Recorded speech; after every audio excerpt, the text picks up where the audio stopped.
una cuestión de eficiencia nada más, pero desde el punto de vista técnico, lo pueden resolver los compiladores. ¿Bien? Ah, genial. Sí.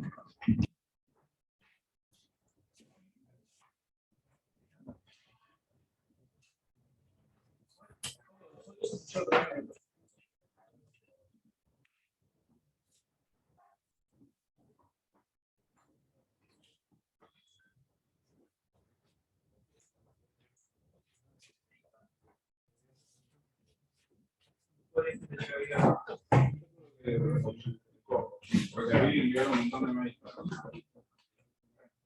Y te hacen una charla de seguridad que le vas a usar para empezar a mirar. Eso para eso también. Tipo de carácter.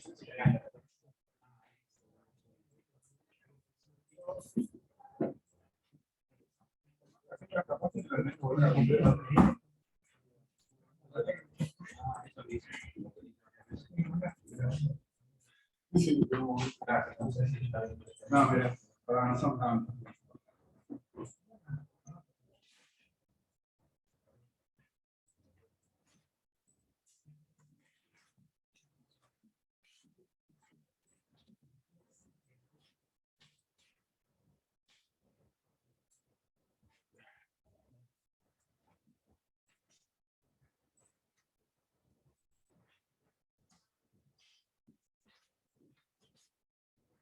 Bueno, alcanzan a ver todos. Está un poquito bajo, pero no quiero perder más tiempo. Después lo vamos a ordenar bien en el intervalo para que pueda trabajar Juan. Bueno, vamos a ver un poco de lo que nos queda pendiente con respecto a la arquitectura de Cortex M4. Habíamos visto en la clase pasada que había distintos tipos de microcontroladores. Desde aquellos que eran muy baratos, que estaban pensados para reemplazar a los micros de 8 bits, que cuestan 50 centavos de dólar en el mercado local, son de pocas patas, habitualmente no son fáciles de soldar, porque las patitas implican plata. Es decir, que para hacer algo muy barato, ponen los contactos directamente en la parte de abajo, no en la modalidad VGA. Lamentablemente tengo una tarjeta en la cual están todos los tipos de montaje. Lo vi hace 2 semanas en mi escritorio, lo agarré y no sé dónde lo puse. Así que en algún momento, seguramente antes del fin del cuatrimestre, la señora que trabaja en casa lo va a encontrar y lo voy a traer para que lo vea. Entonces, es un formato muy barato que es, imagínense la cajita del integrado. Tiene patitas como si estuvieran pegadas en la parte de abajo. De esa manera es muy barato. Bueno, esos son microcontroladores pensados para reemplazar a los de 8 bits, compiten con los de 8 bits. Son los Cortex M0. Existe un Cortex M1 que existe solamente a nivel de VHDL y Verilog, que se puede utilizar con fines académicos o bien con fines industriales, pero teniendo que pagar un royalty a la empresa para que uno arme su propia FPGA con un microcontrolador. Luego tenemos Cortex M3, que son los primeros microcontroladores comerciales de propósito general que aparecieron. Ya no hay productos nuevos sobre esa línea. Cortex M4, que es sobre el cual nosotros vamos a trabajar, tienen algunas características que vamos a mencionar en minutos, significativas para el procesamiento digital de señales. Y luego aparecieron Cortex M7, que es un M4 bastante más poderoso, y Cortex M23 y M33, que son, eso lo vamos a ver al final de todo, cuando tengamos un ratito de tiempo. M23 y M33 son pensados para trabajar en Internet de las Cosas, porque me permiten separar la parte de comunicación con el mundo exterior con el microcontrolador propiamente dicho. Digamos que sería algo así como un firewall, pero con una parte pensada para Internet de las Cosas y la otra parte para la operatoria normal. Esos serían M23 y M33. Pero incorporan muy buenas técnicas de separación y de aislamiento, pensando justamente en que hay mucha gente que trata de meterse en nuestros equipos con fines perversos. Bueno, vamos a hablar de la arquitectura de los Cortex M4. Los Cortex M4 tienen un microcontrolador tipo Cortex M3, al cual le agregan procesamiento digital de señales. ¿Qué significa procesamiento digital de señales? Significa la capacidad de hacer cierto tipo de operaciones de multiplicación y acumular en un solo ciclo. A ver, recordemos un poco, procesamiento digital de señales. ¿Cómo implementan un filtro digital?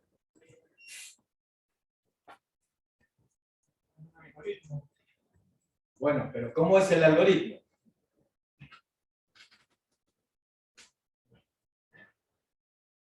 Supónganse que tomé 128 muestras y quiero hacer un filtro. Si digo 128 muestras, estoy asociando que será un filtro de 128 pasos. ¿Y cómo hago el filtrado? Lo multiplica por coeficientes y la suma ¿Qué coeficientes? del filtro. ¿Cómo los obtengo?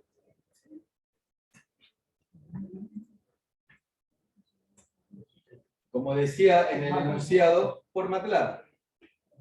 Entonces yo en MATLAB voy a entrar. ¿Qué tipo de filtro quiero hacer? ¿Qué tipo de filtro quiero hacer? ¿Qué frecuencia de corte quiero? ¿Qué tipo de filtro significa? Pasa bajo, pasa alto, pasa banda. Frecuencia de corte, atenuación fuera de banda, etcétera, etcétera. Digamos, especifico todo eso, oprimo una tecla, digamos que lo estoy haciendo muy tipo cuentito, oprimo una tecla, ¡pum! Y MATLAB me da 128 coeficientes. Entonces, tengo 128 coeficientes. Los coeficientes van a ser de 0 a 127 y las muestras van a ser desde 0 hasta 127, donde 0 es la más nueva y 127 es la más vieja. ¿Qué tengo que hacer? Multiplico muestra 0 por coeficiente 0, más muestra 1 por coeficiente 1, más muestra 2 y así sucesivamente hasta muestra 127 por coeficiente 127. ¿Está bien? Pero hay un detalle. Esas 128 multiplicaciones y sumas las tengo que hacer antes que me entre una nueva muestra.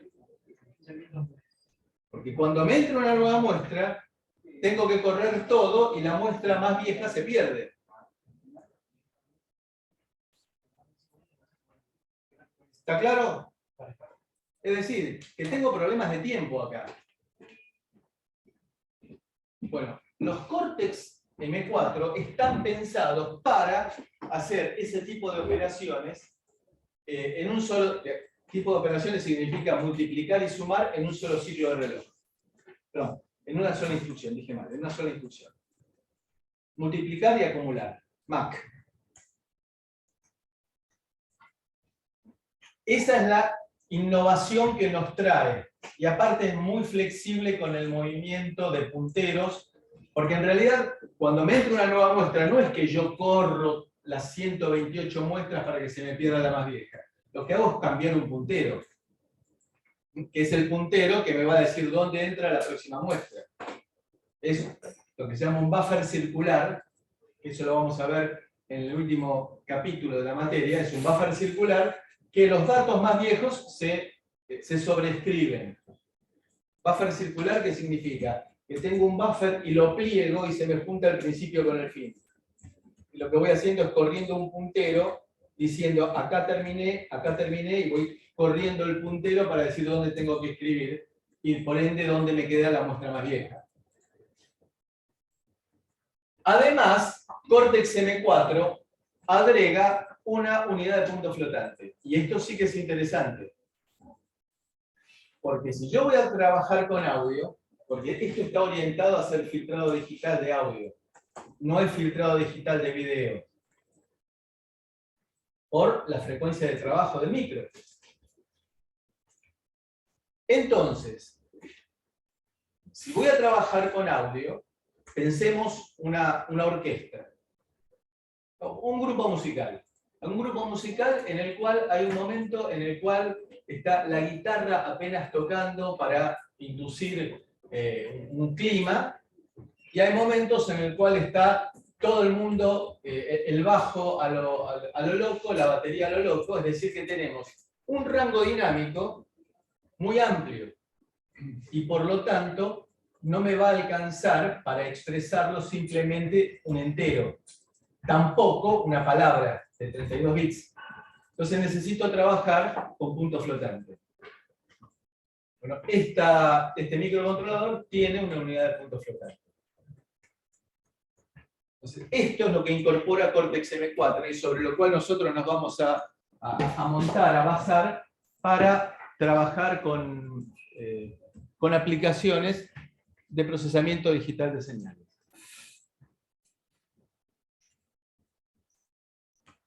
Fue pensada para trabajar, digamos, la familia Cortex M4 fue pensada para trabajar con flash en un solo ciclo. ¿Por qué? Por un tema tecnológico. La memoria flash es más lenta que la memoria RAM y que el procesador en sí. Con lo cual, en los primeros micros de 32 bits que había, los primeros microcontroladores que llamaban ARM7, había que agregar ciclos de espera. Yo no podía apurar a la memoria flash, por razones tecnológicas, lo que tenía que hacer era frenar al microcontrolador. Lo cual hacía que me bajara, al frenar el microcontrolador, era ponerle un lomo de burro. Con lo cual bajaba la capacidad de procesamiento. Lo que se hizo fue, con esta familia, fue algo muy interesante, muy simple, desde el punto de vista conceptual. Lo que decimos nosotros es que tenemos la memoria flash, es decir, la memoria de código de 0 a 31 bits. Entonces, si voy leyendo de a uno, tendría que incorporarle ciclos de espera al microcontrolador, porque el microcontrolador es más rápido que la memoria, lo que se llama tiempo de acceso. Entonces, lo que hicieron fue, y esto, digamos que no podemos garantizar que sea exactamente así, pero así es como lo hemos deducido, lo que hicieron es, esta sería la memoria 0, la memoria 1, la memoria 2, la memoria 3. Lo que hicieron fue armar un paquete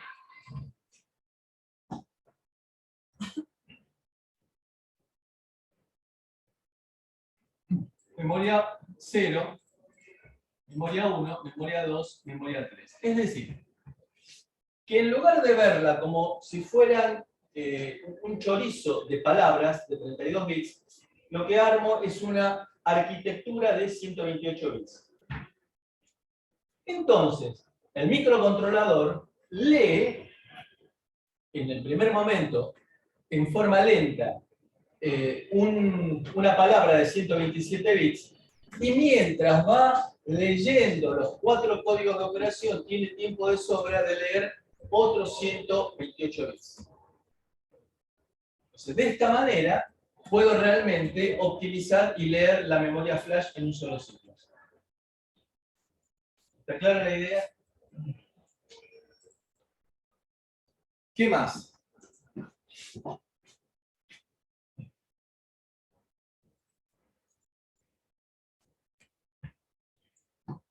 El manejo de interrupciones se optimizó, se hizo muy flexible. Puedo habilitar todas las interrupciones o habilitar las interrupciones selectivamente. El timer sí, el conversor analógico digital no, el otro timer sí, la comunicación serie no. Y lo puedo cambiar en forma dinámica. Y le puedo asignar prioridades en forma dinámica también. ¿Qué significa asignarle prioridades en forma dinámica? Que puedo ir cambiándolo en tiempo de ejecución. Y al asignarle prioridades, digo, ¿qué interrupción puede interrumpir a otra? Es decir, una interrupción de baja prioridad no podrá interrumpir a una interrupción de alta prioridad. Y se arman todo, eso también lo vamos a ver, se arma toda una jerarquía de interrupciones de quién puede interrumpir a quién. Tenemos y aparece una interrupción no enmascarable. Es decir, que nunca la puedo deshabilitar. Reservada para situaciones catastróficas, como por ejemplo, detectar que se cortó la energía eléctrica y antes que se me muera el equipo, cuando detecto que empieza a caer la tensión de alimentación, genero una interrupción no enmascarable, que lo que hacemos en la rutina de atención de esa interrupción, lo que hacemos es salvar los registros importantes en memoria no volátil, en memoria flash.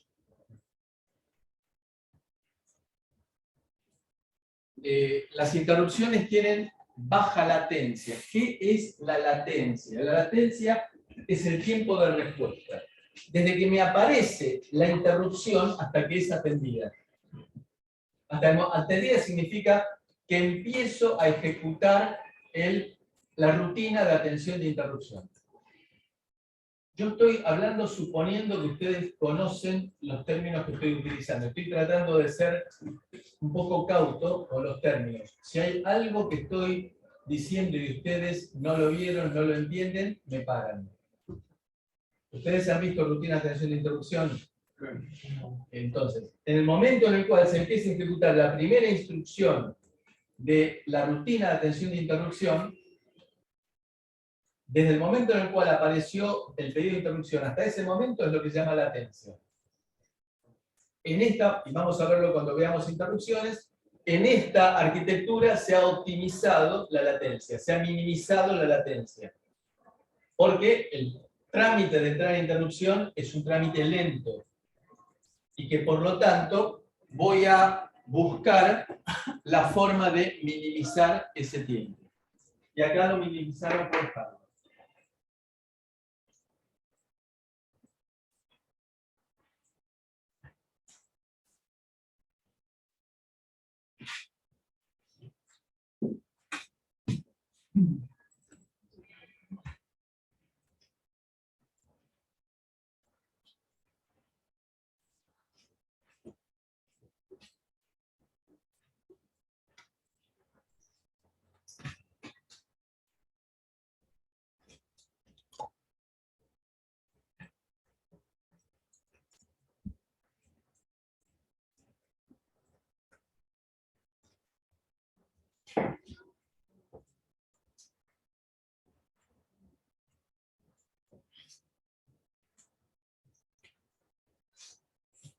Permite manejar la potencia disipada cambiando la frecuencia de clock, como habíamos visto en la clase pasada con el PLL.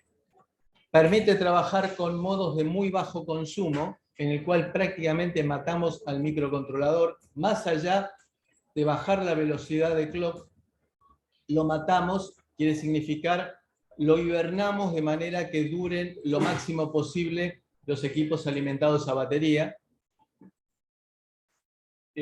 Tiene incorporados, como habíamos visto, JTAG y SWD, permitiendo trabajar con breakpoints, watchpoints. Breakpoints son ruptura en la ejecución, es decir, ejecuto hasta acá. Watchpoints son la posibilidad de visualizar posiciones de memoria o registros o variables. Y fue pensada para trabajar en C. A diferencia de los microcontroladores viejos, en los cuales se armó una arquitectura y después se vio cómo hacer un compilador y que normalmente el compilador era ineficiente, acá fue al revés. Acá se pensó desde el comienzo en trabajar en C, con lo cual la arquitectura responde a una filosofía del lenguaje C. Con lo cual es sumamente eficiente el compilador. Es decir, que a una sentencia escrita en C le corresponden muy pocas instrucciones de assembler. Porque en general, y vamos a ver cuando en la clase próxima veamos un poco el repertorio de instrucciones, que efectivamente es así. Está pensado para trabajar con sistemas operativos, es decir, que tiene varios niveles de privilegio. Dicho en forma muy simple, tiene un modo usuario y un modo supervisor. De manera que cuando el supervisor es quien va a estar chusmeando lo que hacen las tareas. Las tareas se busca la forma de aislarlas entre sí para que una no estropee a la otra, y siempre va a haber un supervisor que está en otro nivel y que puede ir sopapeando a las tareas que tengan problemas e inclusive eliminar las tareas que tengan problemas y reiniciarlas. En realidad, cuando apareció Cortex, fue el primer momento en el cual se pudieron implementar sistemas operativos en tiempo real. Con las versiones anteriores no existía esa posibilidad porque no tenía los distintos niveles de privilegio tan claramente marcados como en el caso de Cortex. Había que trabajar mucho y por lo tanto implementar un sistema operativo en tiempo real era muy complicado. Mapa de memoria fijo único para toda la familia Cortex-M, es decir que voy a tener zonas de memoria asignadas para que allí haya flash, para que allí haya RAM, para que allí haya puertos de entrada y salida, periféricos. Y tiene la posibilidad de trabajar en forma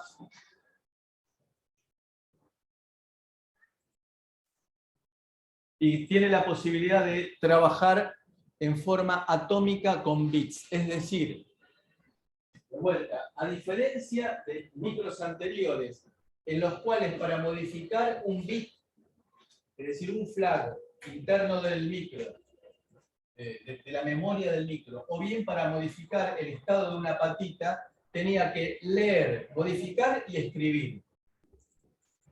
Y eso me creaba un montón de problemas. Típicamente, el ejemplo que se da es en la reserva de un pasaje de avión. Entonces, en el momento en el cual entro en la página, estoy hablando en forma figurada, ¿no? No es que en la práctica hoy en día pase eso. Pero entro en la página de una aerolínea, veo que hay un solo asiento en el vuelo entre donde yo quiero ir a donde voy a llegar y lo reservo. Justo en el momento en el cual voy a apretar la tecla de reservar, en Japón hubo otro que me ganó de mano. Y yo estoy convencido que terminé con el proceso de reserva. ¿Por qué? Porque acá lo que hice fue leer el estado de la reserva, modificarlo con mi tecla y escribirlo. No es atómico. Atómico significa un proceso indivisible. Es decir, que no puedo hacer algo más chiquito. Acá con esta función que definimos ahora, que llamamos bit banding, me va a permitir muy fácilmente cambiar en forma atómica el estado de bit. Es un proceso un poco complicado para entender, pero ya vamos a llegar con eso en su momento. Pero nos permite la operación realmente atómica. Sí. Del slide anterior, no vamos a ver lo de que es el TUM2 y el almacenamiento de datos no alineados. Sí. Ah, viene después. Sí. Ah. Bueno, vamos a utilizar una nomenclatura. Byte es 8 bits. Half word es 16 bits, word es 32 bits. A partir de ahora dejamos de hablar de enteros, long integer y char, y vamos a hablar byte, half word y word. El repertorio de instrucciones es básicamente, tiene dos formas de trabajar. Una es 32 bits nativa, es decir, los códigos de operación son de 32 bits, y la otra es lo que habíamos mencionado en su momento, un formato de instrucciones MP13adas. ¿Se acuerdan que habíamos hablado de eso? Es decir, que vamos a perder algunas cosas. Pero perder algunas cosas me va a significar a mí reducir los códigos de operación, no tan versátiles como los de 32 bits, pero me van a poder permitir reducir los códigos de operación a 16 bits.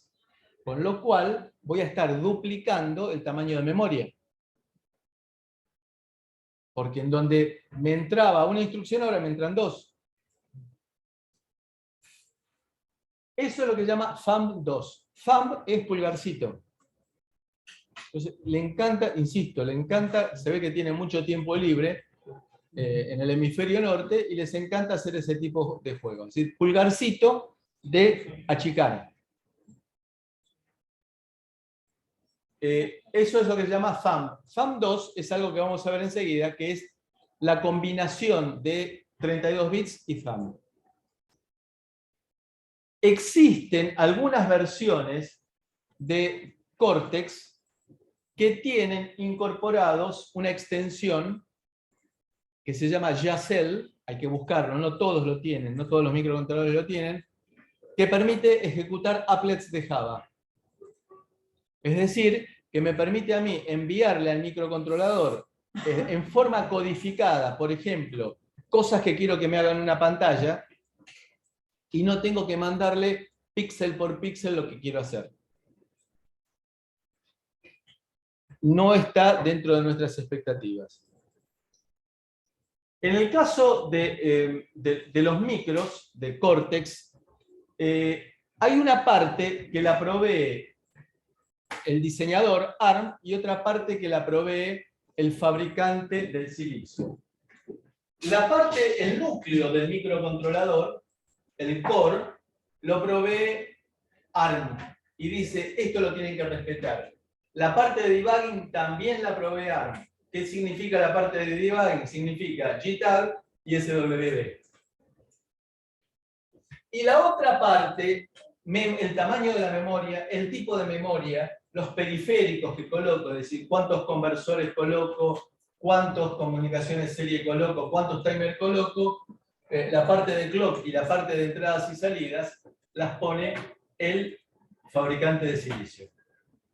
La parte de entradas y salidas merece un párrafo breve aparte. Teóricamente son puertos de 32 bits. Otros fabricantes hacen puertos de 8 bits. Con lo cual, evidentemente, hay libertad para definir la parte de puertos de entrada y salida. Pero los puertos de 32 bits o los puertos de 8 bits no significa que estén todos los bits de ese puerto.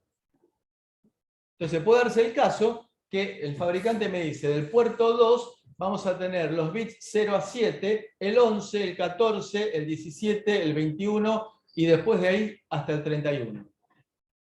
Entonces hay que fijarse bien en la patología del chip a ver qué es lo que tengo.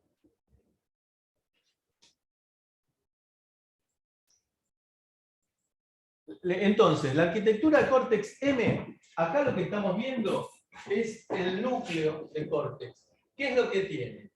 Tiene, acá dice N-bit interface. N-bit es el controlador de interrupciones de interrupciones vectorizado y anidado. Nested Vector Interrupt Controller. Es decir, vectorizado significa, después lo vamos a ver con un ejemplo, pero que es el periférico, después significa, un mes más adelante, significa que el periférico que me pide interrupción me dice, soy yo. Y no tengo que ir preguntando, che, ¿quién pidió interrupción? Sino que me dice, se identifica y soy yo. Y automáticamente paso a ejecutar la rutina de atención de interrupción de ese periférico. No tengo que estar preguntando, que me haría perder mucho tiempo. Eso significa vector, un vector. El periférico es un vector a una tabla de direcciones de rutinas de atención de interrupción. Y nested significa anidadas. Anidada significa que una interrupción puede interrumpir a otra interrupción. Después tenemos la parte del Embedded Trace Macrocell. Les voy a dar entre mañana y el viernes, para que lean con tiempo, una documentación bastante interesante sobre la parte de debugging, pensando en la segunda parte de la evaluación del capítulo 1. La unidad aritmética lógica que tenemos, fíjense, acá hay un detalle que probablemente ustedes no lo alcancen a ver, inclusive en sus imágenes. Acá dice, multiplicador en un solo ciclo de 32 bits. Es decir, multiplicador y acumulador, lo que habíamos dicho hace un ratito, para la parte del filtrado digital. Y acá dice hardware divider. ¿Por qué? Porque otra de las innovaciones que aparecieron con Cortex es la división por hardware. Lo cual nos parece una pavada, pero la división por hardware es muy compleja de implementar. La multiplicación no, porque hay algoritmos muy fáciles de hacer, y si ustedes quieren, arman un mapa de Carnot para hacer un multiplicador 2 palabras por 2 palabras. Es decir, que no es complicado. Dividir es realmente complejo. Entonces lo presentan con una gran innovación. Tenemos decodificación thumb y thumb2. Vamos a ver un ratito de qué se trata. Lógica de control, porque en realidad todo esto es una máquina secuencial en la cual hay una lógica de control. Piensen ustedes, la memoria es la estación retiro del ferrocarril Mitre. El microcontrolador es la estación Rosario. ¿Qué significa eso? Significa que de la estación Mitre tenemos, qué sé yo, 8 andenes. Esos 8 andenes en algún momento convergen a uno, se viaja hasta Rosario y cuando llega a Rosario de vuelta se diversifica, irá a uno de los 3 o 4 andenes que hay allá en la estación Rosario. Con eso lo que estamos diciendo es que la lógica de control es la que se va a encargar de manejar los cambios para hacer que el tren salga de retiro y llegue a Rosario. Eso es lo que hace la lógica de control. Tenemos una interfaz de datos y una interfaz de instrucciones. Es decir, la interfaz de instrucciones irá normalmente a comunicarse con la memoria flash. Y la interfaz de datos irá habitualmente a comunicarse o con los periféricos o con la memoria de datos. Esto es lo que dice acá ARM7, ARM Core. Después tenemos entonces la unidad de protección de memoria. ¡Apa! ¿Unidad de protección de memoria, dije? ¿Y qué significará eso? ¿Qué les parece a ustedes que es la unidad de protección de memoria?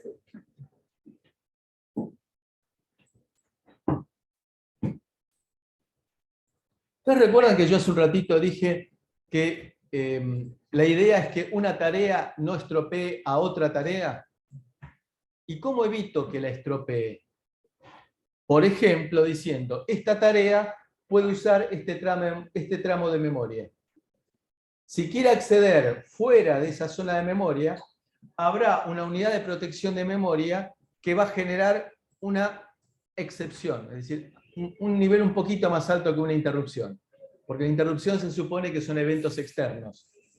Acá la excepción está generada por un error que estoy cometiendo al querer acceder a una zona de memoria que no tengo permitido. Estas excepciones son varias y con Juan se van a encargar de ver bastante cómo generar y cómo evitar esas excepciones. Después tenemos Serial Wire Viewer y luego tenemos Flash y Data Watch Points, Flash Patch, y tenemos la salida hacia la memoria RAM y hacia la memoria de código. Es decir, hacia memoria de programa y memoria de datos. Entonces, el núcleo central es arquitectura Harvard. Un pipeline de 3 etapas con especulación de saltos. De vuelta, es un argumento de seducción. Es decir, hablar de un pipeline con especulación de saltos, créanme que es una herramienta de seducción. Ustedes dicen eso un sábado a la noche y les puedo asegurar que tiene un éxito espectacular. Es decir, ¿qué significa especulación de saltos? Para ganar tiempo, cuando tengo un salto, un branch, por las dudas calculo la dirección a la cual debería saltar. Aunque no vaya a saltar, pero para no tener que perder tiempo después calculándolo en el caso de saltar. Entonces, gasto un poco de energía, un poquitito de energía al cohete, haciendo el cálculo especulativo de dónde iría a saltar. Bueno, tiene thumb tradicional y thumb 2, que seguimos alimentando la expectativa. Profe, ¿a qué se refiere con branch? Salto. ¿Branch es salto? Branch es salto, es ramificación. Por ahí. Es decir, vengo ejecutando un programa. Llego a un punto en el cual tengo que verificar si la última operación aritmético-lógica fue 0. Lo que digo es branch if 0 a tal lado. De vuelta, eso lo vamos a ver en la próxima clase. Okay. ¿Las interrupciones cuentan como branch? No. No, porque los branch son predecibles, mientras que las interrupciones son asincrónicas. Usted no sabe cuándo van a aparecer. Entonces tenemos unidad aritmético-lógica con división por hardware y multiplicación en un solo ciclo.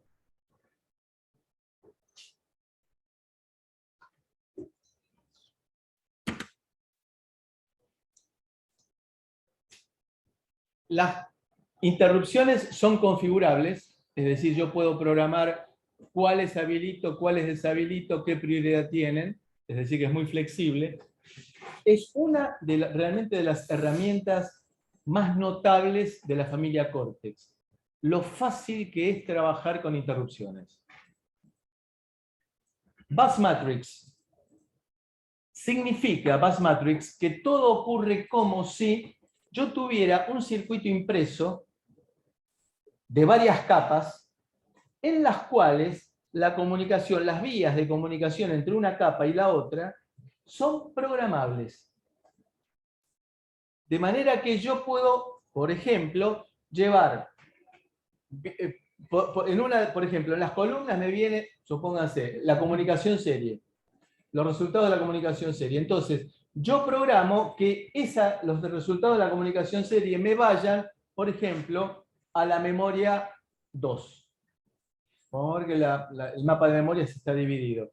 A la memoria 2. Mientras que, por otro lado, tengo que escribir sobre el conversor digital analógico y de vuelta muevo las vías de comunicación. Insisto, vías tendría que ser como los through hole, los agujeros perforados del impreso, que es movible. Entonces digo, tomo los datos de la memoria flash, que tengo una tabla, y los saco a través del conversor digital analógico.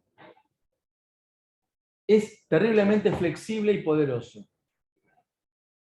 Y tiene muy avanzada la parte de debugging.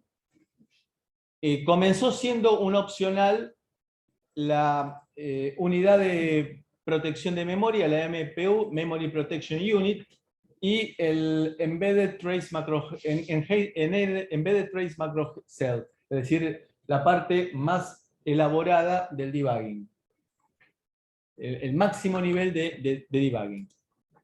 Entonces aquí lo que vemos es la arquitectura. Tenemos el córtex, el núcleo, la parte de interrupciones, todo lo que está en azul, fíjense cuánto es, todo lo que está en azul está vinculado con la parte de debugging. Y luego tenemos la bus matrix, que nos permite, haciendo ese juego de enviar, por ejemplo, el estado de un registro a una memoria o a un periférico a través del movimiento de las vías de conexión de las distintas capas del impreso virtual, es el que nos permite entonces la entrada y salida de datos en forma eficiente. Y la unidad de protección de memoria, que es otro síntoma de la facilidad para trabajar con sistemas operativos en tiempo real. Los sistemas operativos en tiempo real dividen el proyecto en tareas. Entonces, lo que me hace la unidad de protección de memoria es que una tarea no estropee al sistema operativo o que una tarea no estropee a otra tarea. Y para eso necesito protección de memoria. La programación es fácil.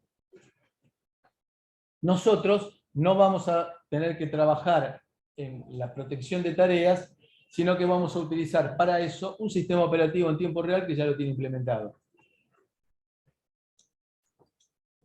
AMBA es Advanced Microcontroller Bus Architecture. ¿En qué consiste? Consiste en tener el procesador que anda a los piques. Tenemos la memoria, fíjense, High Bandwidth On-Chip RAM. Significa, esta es la RAM que anda a los piques, a la velocidad del procesador.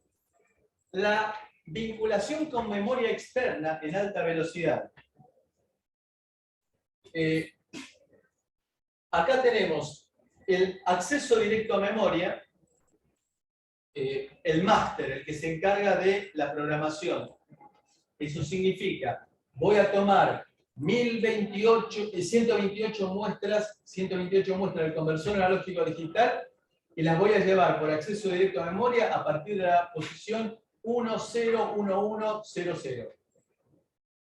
Y voy a tomar 128 muestras. Cuando termine 128 muestras, termino. Para. Eso es lo que hace el Busmaster. Y acá tenemos, tal cual como ocurre en las PCs, quien tenga experiencia habrá visto que tienen un puente norte y un puente sur. ¿Por qué es el puente norte y el puente sur? Y acá tenemos ese puente APB. Esa B no es lo que ustedes piensan. No, es otra cosa.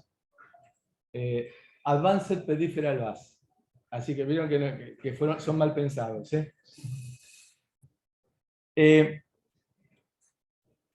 ¿Tiene sentido que trabaje a 84 MHz una UART que está transmitiendo datos a 115 kilobits por segundo? No. ¿Tiene sentido que trabaje un timer a 84 MHz? Tampoco. Entonces, lo que se hace es poner un puente similar al de la PC, que se encarga de cambiar las velocidades. ¿Por qué? Por el tema de la disipación de energía. Si no me conviene que trabaje a esa velocidad exactamente lo mismo que la PC, porque la potencia disipada en CMOS es función directa de la frecuencia. Entonces, aquí tenemos este puente, que es el que me permite vincular con periféricos a los cuales no se justifica que trabajen a la máxima velocidad. Profesor, sí. Una consulta. ¿Qué es el prescaler? ¿El APB? No, el prescaler es para el lazo de enganche de fase. Ahí este es fijo. Uno no... bueno, no es fijo, pero más o menos digamos que es fijo. Lo puedo manipular un poco, pero en principio, para no meternos en líos, no es fijo. El prescaler es el que me va a permitir a mí multiplicar para obtener la frecuencia de trabajo a través de un cristal, multiplicar por una cifra y dividir por otra. El prescaler me permite dividir la frecuencia de cristal. Para lograr, por ejemplo, 4/3 de la frecuencia de cristal.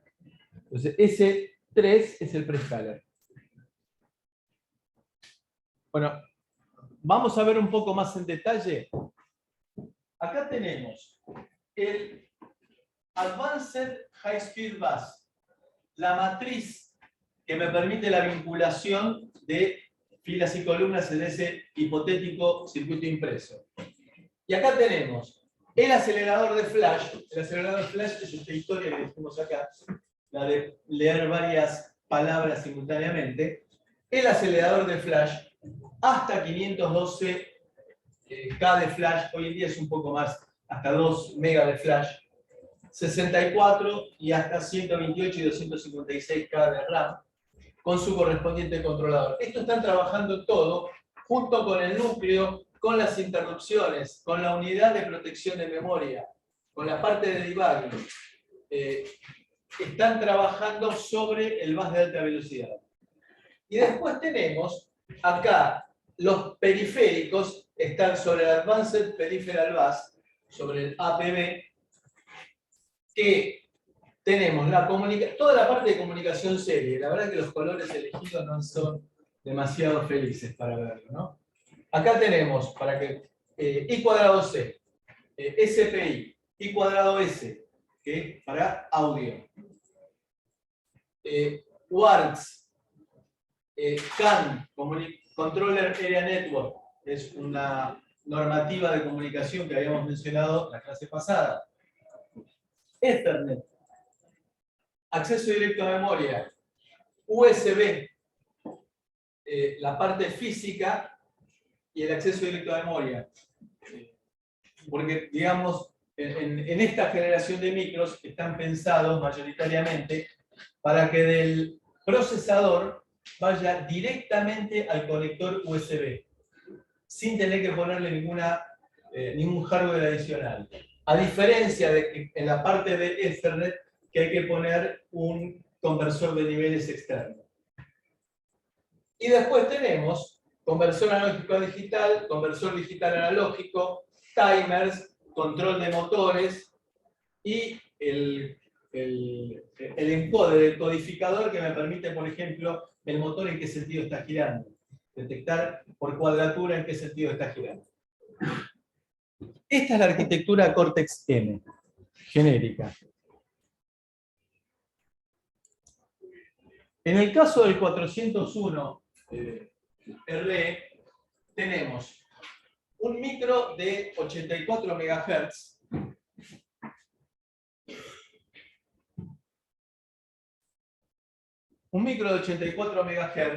con una unidad de punto flotante, con un controlador de interrupciones, con un depurador JTAG Single Wire Debugger, con el Embedded Trace Macrocell, que dijimos que era la máxima instancia en la parte de debugging, con la unidad de protección de memoria. Esto es lo que tiene la CPU. Después tenemos conectividad, 3 canales I cuadrado C, 3 comunicaciones serie sincrónica y asincrónica, usar. Algunas de ellas específicas para cierta función. Hay algunas en las cuales es más fácil trabajar con 485 que con otras. Después tenemos comunicación serie infrarroja para manejar un control remoto o leer un control remoto. Y algunas de esas comunicaciones serie están pensadas para trabajar con las líneas de control de módem. Sobre esto, si ustedes quieren, les puedo dar algunas clases que damos con Juan en otro lado, como para que los tengan como referencia para poder entender el contexto en que estamos hablando. 4 SPI, 2 de ellas que permiten trabajar I cuadrado S. I cuadrado S está pensado, es una normativa originada en Philips, que nos permite, a través de un bus serie, por ejemplo, manejar sonido estéreo. Automáticamente yo empiezo a mandar paquetes para el canal izquierdo y para el canal derecho a través de comunicación serie. Entonces tengo que colocar externamente lo que se llama un codec, codificador de codificador, que tiene incorporado el conversor analógico a digital y el digital analógico, y envío los datos o recibo datos por I cuadrado S, y simplifico todo lo que sea el manejo de audio. Y tiene 2 USB, dos canales USB OTG, on the go.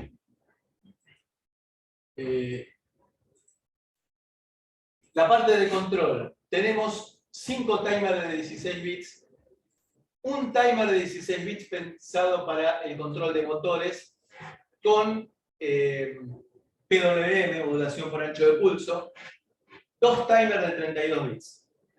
La parte analógica, un conversor analógico a digital de 12 bits y 2,4 megamuestras por segundo. Es decir, que para audio es un balazo. Con 16 canales. Ahora se entiende. ¿Por qué 16 canales? Porque Al ser un único conversor con varios canales, significa que tiene un multiplexor analógico en la entrada.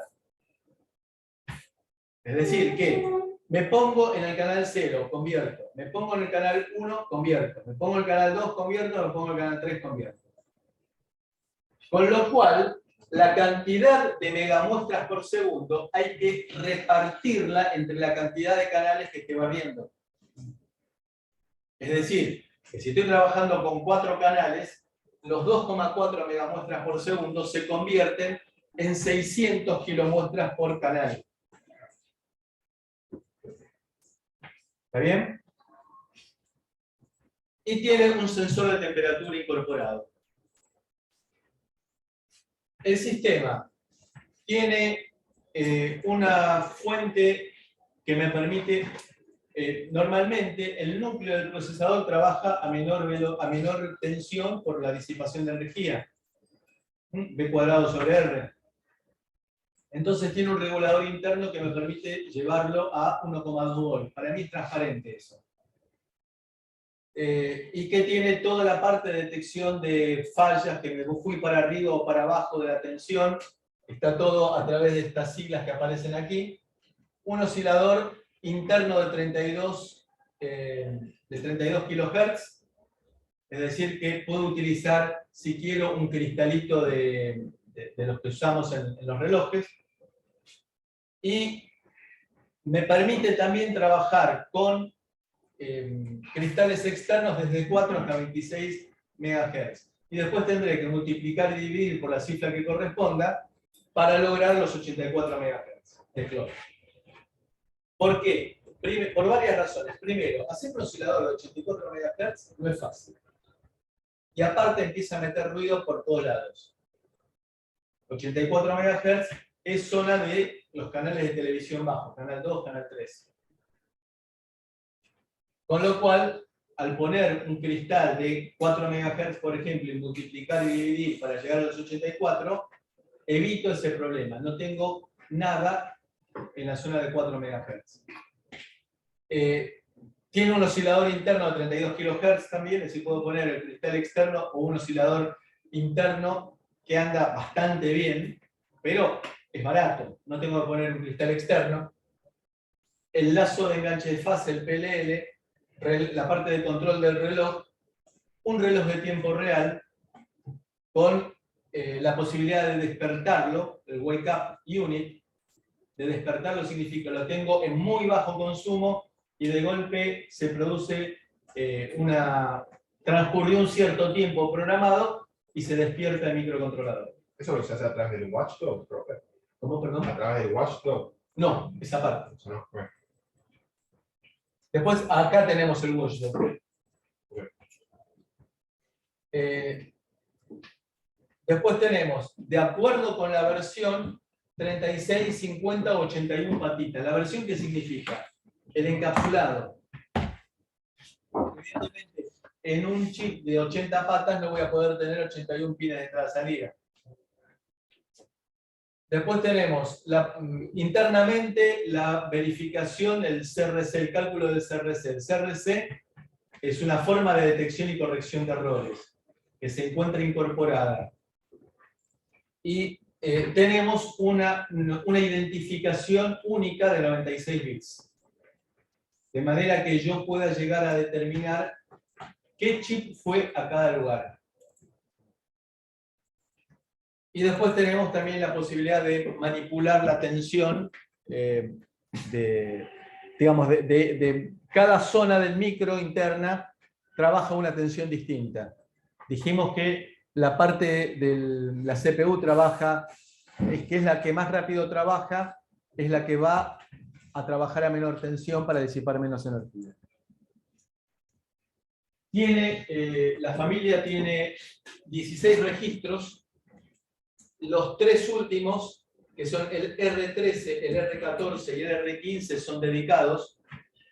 Todos los demás son idénticos. Estos son dedicados, pero tienen ciertas condiciones de funcionamiento claras. Como por ejemplo, todos los 16 registros pueden ser usados como punteros a memoria. No hay algunos registros puntero a memoria y otros no. Acá los 16 registros se pueden usar como puntero a memoria. El registro R13 es el puntero a la pila. El registro 14 se llama link register y el que me permite guardar la dirección de retorno de las subrutinas. Entonces, cuando yo llamo una subrutina, será un branch unlink. Branch, saltar, ramificar, unlink, unir, es decir, guardar la dirección de retorno de esa subrutina en el link register. Tengo un solo link register, con lo cual, si quiero anidar subrutinas, voy a tener que salvar el valor del link register antes de sobreescribirlo. Y por último, el R15 es el contador de programa. ¿Lo puedo usar como puntero a memoria? Sí, también lo puedo usar como puntero a memoria. Y acá tenemos el registro de estatus. Acá hay una cosa medio rara que nos aparece, parece que fue un problema del dibujo. Dos stack pointers, dos punteros a la pila. ¿Y qué significa eso? Bueno, que vamos, ustedes recuerdan que dijimos que tenemos un modo usuario y un modo supervisor. Bueno, para separar bien el universo, tendremos un puntero a la pila de supervisor y un puntero a la pila para el usuario. Y eso es la esencia de cuando empecemos a hablar de sistemas operativos en tiempo real. Entonces, la arquitectura load store significa que separa movimientos de datos de lectura y escritura de memoria. Registros de 32 bits son absolutamente flexibles los registros, es decir, que puedo usarlos indistintamente, salvo los tres últimos, no tengo registros reservados. Profe, perdón, fue una palabra. Una es para el supervisor y el otro para el usuario. Gracias.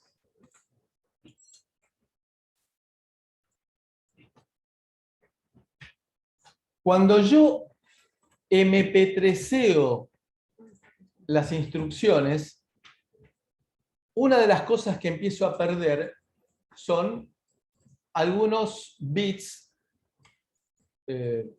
no indispensables. Uno de los, ¿ustedes recuerdan cuando habíamos visto un código de operación en el cual veíamos campos de 4 bits para registro, para fuente 1, operando 2 y destino? Bueno, lo que hacemos es reducir la cantidad de bits de cada uno de esos campos de 4 a 3. Con lo cual, con 3 bits puedo utilizar solamente 8 registros, que son los que aparecen aquí resaltados en celeste. Entonces siempre van a estar disponibles los registros 0 a 7. Los de 8 a 15 van a estar disponibles aparte, solamente cuando esté trabajando en 32 bits, es decir, no MP3eado. Entonces, ahí estamos empezando a ver las cosas que empiezo a perder.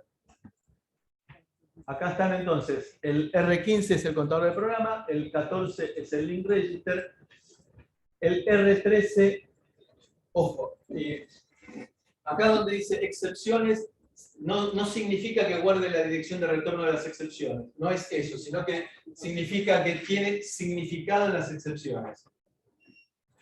Que lo vamos a ver también en su momento. Esta es la materia de lo vamos a ver en su momento. Exactamente. Es para mantener el rating. Registro de estado del programa. Y después tenemos varios registros vinculados con la parte de interrupciones. Y un registro de control, que es en el cual vamos a escribir si queremos nosotros bajar la potencia disipada cambiando el estado del micro. Y por último, el Cortex en general tiene un modo de trabajo de 32 bits.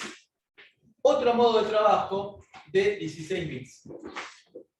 Históricamente eso era realmente muy complicado porque implicaba que tenía que ejecutar una instrucción para pasar de 16 bits a 32 bits y otra instrucción para pasar de 32 bits a 16 bits, lo cual era un despelote, tenía que trabajar en archivos separados, la parte de 16 bits y la parte de 32 bits, compilarlos por separado y linkearlos. Era realmente muy complicado. Entonces lo que hicieron fue algo que es una mezcla de ambos, que es lo que se llama FAM2. Entonces, acá había una sobrecarga en los momentos en los cuales se producía la conmutación. En 32 bits iba a ejecutar las instrucciones de mucho peso y mucho detalle. En 16 bits iba a ejecutar las instrucciones de movimiento de datos, cosas no demasiado trascendentes. Pasaba a 32 bits para cosas críticas, pero había una sobrecarga muy importante. Entonces, lo que vamos a hacer ahora es, a través de FAM2, que es la versión de Cortex, no hay necesidad de separar código de 32 bits y 16 bits, se puede hacer todo un saque, el software se escribe más fácil. ¿Y cómo es que trabaja esto? Bueno, acá es lo que mencionábamos de la instrucción de 32 bits que se reduce a 16 bits, tomando una serie de decisiones importantes, como por ejemplo, eliminar directamente campos de la instrucción. La parte más significativa, mencionamos antes, y lo vamos a ver la próxima clase, son instrucciones condicionales, y el resto se van reduciendo y eliminando algunas cosas para llegar al 16 bits. El micro, internamente, es de 32 bits siempre. Por lo tanto, habrá un decodificador que me toma la instrucción de 16 bits y la expande a los 32 bits de abajo. Para mí es transparente por completo. Es decir, yo no me entero. Tengo formas de decirle que quiero que trabaje de 16 bits o de 32 bits. Y esto es el resumen completo. Yo hasta ahora tenía modo 32 bits, modo 16 bits. Lo que me permite FAM2 es algo tan simple y tan trivial como mezclar instrucciones de 32 bits con instrucciones de 16 bits, con instrucciones de 32, con instrucciones de 16. Porque son códigos de operación distintos. Empiezan distintos y le hacen saber a la unidad de control, este es un código de 16 bits. Y de esa manera junto lo mejor, sin tener esa sobrecarga que habíamos mencionado que nos producía el cambio de modo 16 a 32 bits. Bueno, ustedes saben que las estadísticas están hechas para decir lo que uno quiere que digan. Entonces, fíjense, si uno trabaja en el modo FAM2 de mezclar instrucciones 16, bueno, de esta manera combate la caspa, el pie de atleta, y van a ser mucho más felices. Y el sueldo llega a fin de mes. El resumen final. El repertorio de instrucciones de Cortex M0 y M1 es esto en verdecito. Poquitas instrucciones. Habíamos dicho, en algún momento mencioné de que las interrupciones se podían manejar en forma dinámica en Cortex M4. En Cortex M0 básico son estáticas. Yo pongo en la memoria flash, quiero que esta interrupción trabaje con prioridad 3, chao, 3 toda la vida. En Cortex M4 puedo ir cambiando el tiempo de ejecución. Cuando pasamos a Cortex de M0, pasamos a Cortex M3, incorporamos una buena cantidad de instrucciones. Cuando pasamos a Cortex M4, incorporamos todas las instrucciones que dijimos nosotros que están orientadas al procesamiento digital de señales. Y cuando incorporamos la parte de unidad de punto flotante, que no todos los Cortex M4 la tienen, ahí lo que hacemos es incorporar instrucciones de punto flotante. La compatibilidad se da en este sentido, es decir, que un código fue escrito para Cortex M0, se recompila y se ejecuta en Cortex M3. Se recompila y se ejecuta en Cortex M4. Se recompila y se corre en Cortex M4F. Al revés no.